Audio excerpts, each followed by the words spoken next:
मनपूर्वक स्वागत स्वागत स्वागत. चला आता आपण मुलाखतीकडे वळूया. सोपे प्रश्न विचारा.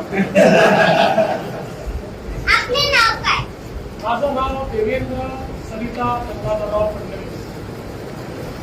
सर, आपल्या प्रवासाची सुरुवात कशी झाली? या प्रवासाची सुरुवात ही एक विद्यार्थी चळवळीतून झाली. भारतीय विद्यार्थी परिषदेमध्ये विद्यार्थ्यांचे प्रश्न सोडत मी इथपर्यंत आलो.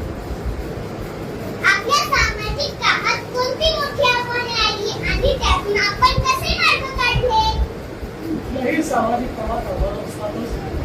जेव्हा तुम्ही समाजाकरता काहीतरी करायचं असतं त्यावेळी प्रत्येक ठिकाणी जी व्यवस्था असते ती आपल्याला बदलावी लागते. व्यवस्था बदलताना काही अडचणी येतात. आपल्यासमोर किती मोठे मोठे आदर्श आहेत. छत्रपती शिवाजी महाराजांचा आदर्श आहे. त्यांनी स्वराज्याची स्थापना केली.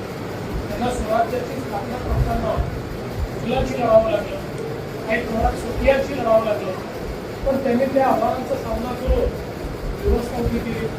आपल्यासमोर भारतरत्न डॉक्टर बाबासाहेब आंबेडकरांचा आदर्श आहे की ज्यांनी व्यवस्थेच्या विरुद्ध इतकी मोठी लढाई उभी केली आणि मानवतेचा हा आपल्याला शिकवला आणि समतेचं राज्य हे संविधानात तयार केलं. त्यामुळे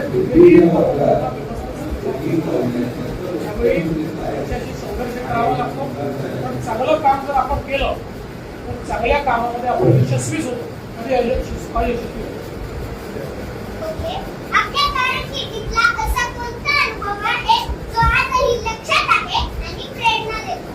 असे खूप अनुभव आहे, पण आजचा अनुभव जास्त लक्षात राहील. तू देते तुला